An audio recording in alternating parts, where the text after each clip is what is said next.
Hello students, जय हिंद, वंदे मातरम। मैं नीरज अग्निहोत्री। आगे के क्वेश्चन आंसर्स की बात हम कर लेते हैं। पेज नंबर 28, मैंने पेज नंबर 25 तक के क्वेश्चन आंसर्स आपको एक्सप्लेन कर दिए थे और लिखवा भी दिए थे। क्वेश्चन नंबर 28 में जो पहला क्वेश्चन है वो आपको बाय सेल्फ करना है। अब उसमें उन्होंने ये बोला है कि हाइड्रोजन आयंस का कॉन्सेंट्रेशन किस में ज़्यादा होगा, तो डेफिनेटली जो हाइड्रोजन आयंस का कॉन्सेंट्रेशन है वो एसिड्स में ज़्यादा होता है। उसके अलावा जो भी क्वेश्चन में पूछा है वो आप लोग खुद उसका आंसर लिख सकते हैं। अगला क्वेश्चन है, what effect does the concentration of H+ ions have on the nature of the solution. H+ ions के कॉन्सेंट्रेशन का एक सॉल्यूशन के नेचर पर क्या असर पड़ता है। तो यदि H+ आयंस का जो कहना चाहिए कॉन्सेंट्रेशन है वो बढ़ेगा तो डेफिनेटली जो सॉल्यूशन है वो एसिडिक हो जाएगा। क्यों? क्योंकि H+ आयंस ज़्यादा हो रहे हैं। जबकि यदि हम H+ आयंस को कम करेंगे, उनके कॉन्सेंट्रेशन को डिक्रीज़ करते जाएंगे, तो वो जो सॉल्यूशन है वो कैसा हो जाएगा, बेस हो जाएगा। यदि वहाँ से H+ आयंस को हम कम कर दें तो ये रहा आंसर। अब क्वेश्चन नंबर जो अगला है, do basic solutions also have H+ ions, if yes then why are these basic, है ना। मतलब कि जो बेसिक सॉल्यूशंस हैं उनमें भी H+ आयंस होते हैं क्या, और यदि उनमें H+ आयंस होते हैं तो फिर वो बेसिक क्यों होते हैं। क्योंकि बेसिक में हमने देखा हुआ है OH- आयन होते हैं, दैट मीन्स कि हाइड्रोक्साइड आयन होते हैं। तो भाई ऐसा क्यों, है ना। तो देख लेते हैं। मैं क्वेश्चन अगला जो मेरा है वो 13th है, मतलब कि उस पेज का हमारा ये थर्ड क्वेश्चन है, पेज नंबर 28 का। तो मैं आप लोगों को लिख कर एक्सप्लेन करके समझाते जाऊंगा। तो अब देखिए, क्वेश्चन में बोला है कि भाई H+ आयन रहते हैं किसी भी सॉल्यूशन में, ठीक है ना। अब क्या होता है कि कोई सॉल्यूशन है उसमें H+ आयंस भी है, लेकिन हमने अभी पिछले क्वेश्चन में ही देखा है कि यदि H+ आयन बहुत कम होंगे तो वो सॉल्यूशन बेस कहलाएगा। तो यहाँ पर भी सेम चीज़ है। यदि किसी भी सॉल्यूशन में H+ आयन बहुत कम है, दैट मीन्स कि प्रेजेंट तो है ना, तो बहुत कम है, तब वो सॉल्यूशन एसिडिक ना होकर बेसिक कहलाता है। ठीक है, तो हमारा आंसर क्या बनेगा, yes basic solution also has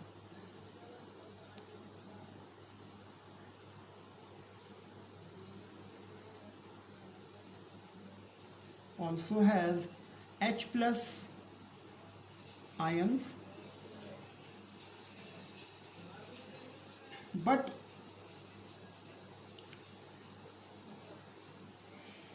if their concentration is less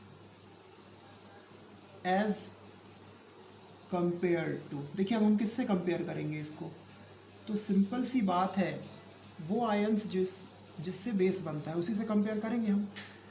as compare to OH- ions that makes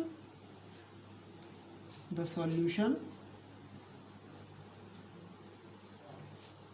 basic. तो समझ गए आप कि कोई भी सॉल्यूशन है उसमें H+ आयंस भी होते हैं, OH- आयंस भी होते हैं, लेकिन उनके कॉन्सेंट्रेशन पर डिपेंड करता है कि कोई सॉल्यूशन जो है वो बेसिक है या एसिडिक। ठीक है, तो अगला क्वेश्चन देख लेते हैं हम। अगला क्वेश्चन हमारा है, under what soil condition do you think a farmer would treat the soil of his fields with quick lime calcium oxide और स्लेक्ड लाइम कैल्शियम हाइड्रोक्साइड और चॉक कैल्शियम कार्बोनेट। मतलब कि एक किसान है, वो किन कंडीशंस में अपने खेत में जो है इन सब चीज़ों का यूज़ करता है। अब इन सब चीज़ों की अपन किन की बात कर रहे हैं, क्विक लाइम यानी कैल्शियम ऑक्साइड की, स्लेक्ड लाइम मतलब कैल्शियम हाइड्रोक्साइड की, और चॉक यानी कि कैल्शियम कार्बोनेट की। अब भाई ये तीनों जो आपको नाम दिए हुए हैं, ये जो है इनकी जो प्रॉपर्टी होती है, इनका जो नेचर होता है वो बेसिक नेचर होता है ना। अब कोई भी किसान अपने खेत की मिट्टी में बेसिक नेचर की जो चीज़ें हैं वो क्यों मिलाएगा? डेफिनेट एक सर्टेन सी चीज़ है, यदि हम समझना चाहें कि हमारी बॉडी में जब एसिड ज़्यादा हो जाता है तो हम एंटी एसिड यानी कि बेसिक सॉल्यूशन का यूज़ करते हैं, या कोई भी जो दवाई यूज़ करते हैं वो एंटी एसिड होती है, ठीक है ना। तो सेम चीज़ जो है किसान करता है, यदि मिट्टी में एसिडिटी ज़्यादा हो रही है जो कि नुकसानदायक है मिट्टी के लिए, तो वो क्या करेगा, वो जो है बेस को यूज़ करेगा, जिससे वो जो एक्सेसिव जो एसिड है उसको न्यूट्रलाइज कर सके, ठीक है। तो समझ गए आप, तो अपन आंसर लिख लेते हैं। If the soil is acidic,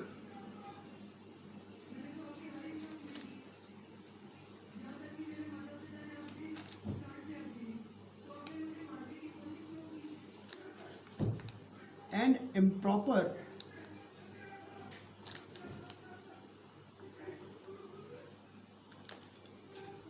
for cultivation,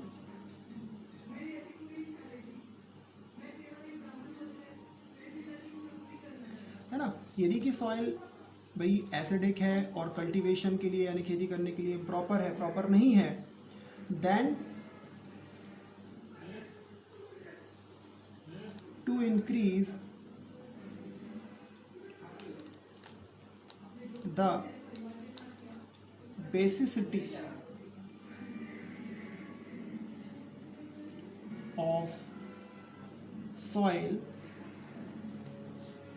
the farmer would treat the soil with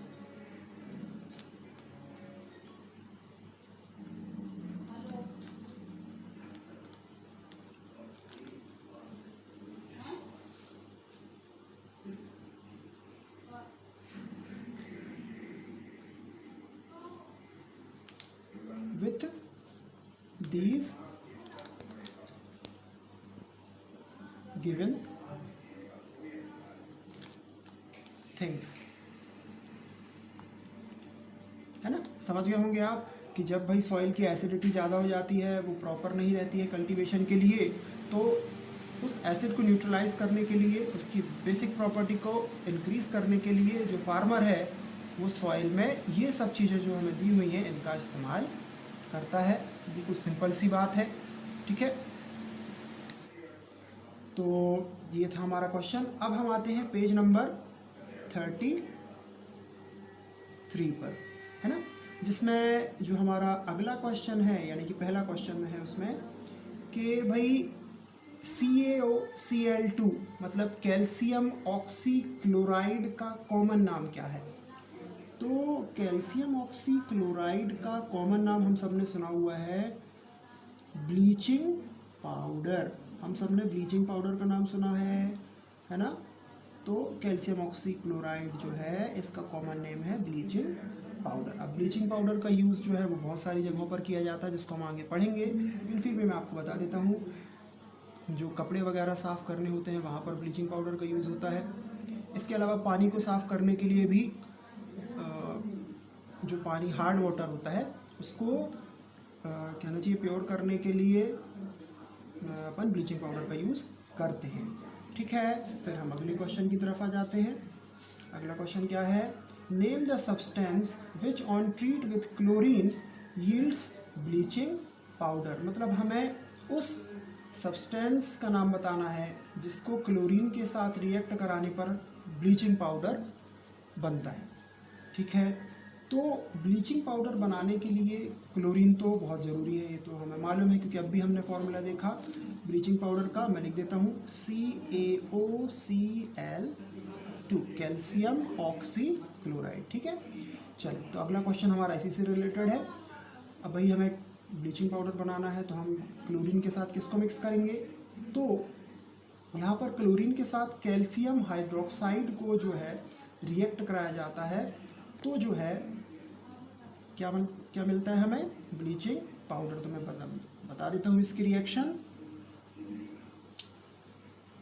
CaOH twice plus Cl2, है ना। ये है कैल्शियम हाइड्रोक्साइड और ये है क्लोरीन। अब इन दोनों को जब रिएक्ट कराया जाता है तो यहाँ पर बनता है Cl2। अब ठीक है भाई, CaOCl2 बच गया, बन गया। अब और क्या बचता है, देखिए Ca, दो में से एक O यहाँ पे आ गया, Cl2 ये रहा, सिंगल O बचता है और डबल H यानी कि H2O। तो ये थी पूरी रिएक्शन, जिसमें जब कैल्शियम हाइड्रोक्साइड क्लोरीन से रिएक्ट करता है तो कैल्शियम ऑक्सीक्लोराइड यानी कि ब्लीचिंग पाउडर हमें मिलता है और वाटर जो है वो एक्सक्रीट हो जाता है, बाहर हो जाता है। ठीक, अगले क्वेश्चन की तरफ आते हैं हम। अगला क्वेश्चन क्या है, अगला क्वेश्चन देख लीजिए बुक में। Name the sodium compound which is used for softening hard water. अब भाई उस सोडियम कंपाउंड का हमें नाम बताना है जो कि हार्ड वाटर को सॉफ्ट करने में यूज़ किया जाता है। तो अपन घर में आपने देखा होगा जब कपड़े धोते हैं तो कपड़े धोने के लिए पानी में निरमा वगैरह का यूज़ किया जाता है। अब निरमा का ही क्यों यूज़ किया जाता है ना, क्योंकि वो धोने के लिए बना हुआ है, कपड़े धोने के लिए बना हुआ है और उसमें जो है कुछ ऐसे मटेरियल्स होते हैं जो कि हार्ड वाटर को सॉफ्ट वाटर में कन्वर्ट कर देते हैं, मतलब यूजेबल बना देते हैं। तो अब उसमें ऐसा क्या मिला रहता है, तो उसमें मिला रहता है वॉशिंग सोडा। ठीक है, उसमें मिला रहता है वॉशिंग सोडा। अब वॉशिंग सोडा तो मिला रहता है, लेकिन वॉशिंग सोडा को हम जब केमिकली बोलते हैं कि वॉशिंग सोडा, क्या नाम तो हमको मालूम है वॉशिंग सोडा होता है। तो वॉशिंग सोडा का जो केमिकल फॉर्मूला है ये होता है Na2CO3 10H2O। अब भाई Na2CO3 मतलब सोडियम कार्बोनेट, इसके साथ 10H2O चल रहा है। 10H2O का क्या मतलब है, तो देखिए क्या होता है, आपने निरमा देखा होगा वो क्रिस्टल फॉर्म में होता है, दानेदार फॉर्म में होता है। तो उसके दाने एक्चुअल में होते हैं सोडियम कार्बोनेट के, लेकिन पाउडर फॉर्म होता है सोडियम कार्बोनेट। लेकिन उस पाउडर को क्रिस्टल फॉर्म में कन्वर्ट करने के लिए कुछ जो क्वांटिटी है वो वाटर की भी मिक्स करनी पड़ती है। तो वो जो क्रिस्टल होता है उसका एक्चुअल फार्मूला होता है Na2CO3 10H2। ठीक है, समझ गए होंगे आप। फिर हम अगले क्वेश्चन की तरफ आते हैं। तो अगला क्वेश्चन है हमारा क्वेश्चन नंबर 18 है मेरा। क्वेश्चन मैं पढ़ देता हूँ। What will happen if a solution of sodium hydrogen carbonate is heated? Give the equation of reaction involved। मतलब सोडियम हाइड्रोजन कार्बोनेट है, इसे जब हम हीट से ट्रीट करते हैं, मतलब गर्म करते हैं, तब क्या होता है। ठीक है, अब भाई सोडियम बाइकार्बोनेट है ये, क्या किया जाए इसका, मैं इसकी रिएक्शन बता देता हूँ आपको। सोडियम बाइकार्बोनेट मतलब 2NaHCO3 जिसका इन्होंने नाम लिया है, क्या लिया है नाम इन्होंने, सोडियम हाइड्रोजन कार्बोनेट। जब इसे हीट से ट्रीट किया जाता है, मतलब गर्म किया जाता है, कहने का मतलब, तो ये sodium carbonate Na2CO3 plus H2O और कार्बन डाइऑक्साइड में ब्रेक हो जाता है। ठीक है, क्या समझ आया यहाँ पे, जब भी सोडियम हाइड्रोजन कार्बोनेट यानी सोडियम बाइकार्बोनेट को हीट से ट्रीट किया जाता है, मतलब उसे गर्म किया जाता है, तो ये सोडियम कार्बोनेट प्लस उससे वाटर भी निकलता है और कार्बन डाइऑक्साइड गैस भी निकलती है। तो मेन कंस्टिट्यूएंट या मेन प्रोडक्ट हमें क्या मिलता है, सोडियम कार्बोनेट। ठीक है, चलिए इसको आप वर्ड्स में भी लिख सकते हैं। When sodium hydrogen carbonate is treated in heat, then the products we get are sodium carbonate and water and also carbon dioxide gas liberate और excrete, ऐसा भी बोल सकते हैं हम। चल अगले क्वेश्चन में आते हैं। ये हमारे क्वेश्चन लास्ट क्वेश्चन है और बहुत इंपॉर्टेंट क्वेश्चन भी है। क्वेश्चन है right an equation two show the reaction between plaster of Paris and water. Plaster of Paris जब वाटर से रिएक्शन करता है तो क्या होता है। अब आपको बता दूं, प्लास्टर ऑफ पेरिस आप लोग सभी लोग जानते हैं, जिसको अपन पीओपी करके बोलते हैं, वो एक एक्चुअल में पाउडर फॉर्म में होता है।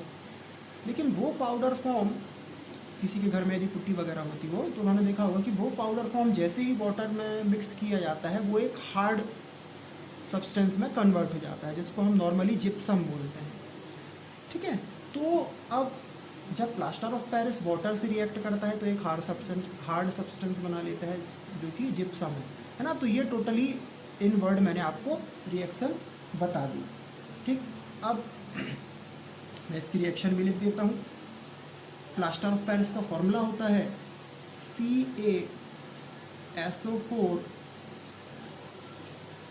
हाफ H2O प्लस, इसमें जब वाटर के 1.5 मॉलिक्यूल को मिलाया जाता है तो ये कन्वर्ट हो जाता है CaSO4 into 2H2O। ठीक है, ये हाफ प्लस 1.5, इसको जब आप ऐड करेंगे तो ये 2 हो जाएगा और ये CaSO4 एज इट इज यहाँ पे मैंने लिख दिया। अब ये है प्लास्टर ऑफ पेरिस और ये है जिप्सम। ठीक है, जिप्सम मतलब जो मटेरियल जो है, जो सब्सटेंस जो है प्लास्टर ऑफ पेरिस में वाटर मिलाने के बाद हार्ड सब्सटेंस जो हमें मिला है वही जिप्सम है। अब इसे मुझे इंग्लिश में लिखना है, मतलब इन वर्ड्स मुझे लिखना है, तो मैं क्या लिखूँगा, when plaster of Paris mixed in water then we get a hard substance named gypsum. Okay, तो ये इसका आंसर है और आप लोग लिख लेंगे। इसकी रिएक्शन ज़्यादा इंपॉर्टेंट है, एक इम्पॉर्टेंट क्वेश्चन है। और जो प्लास्टर ऑफ पेरिस है वो एक वाइट पाउडर होता है, वाटर का कलर मुझे बताने की ज़रूरत नहीं है, आप सबको मालूम है। तो ये इंटरनल क्वेश्चन इतने ही थे, तो ये आप कंप्लीट कर लें और इसके बाद हम एक्सरसाइज के क्वेश्चन देख लेंगे। तो समझ कर लिखते चलें, जिससे आपको आगे जाकर प्रॉब्लम्स ना हो। धन्यवाद, घर पर रहें, स्वस्थ रहें, जय हिंद।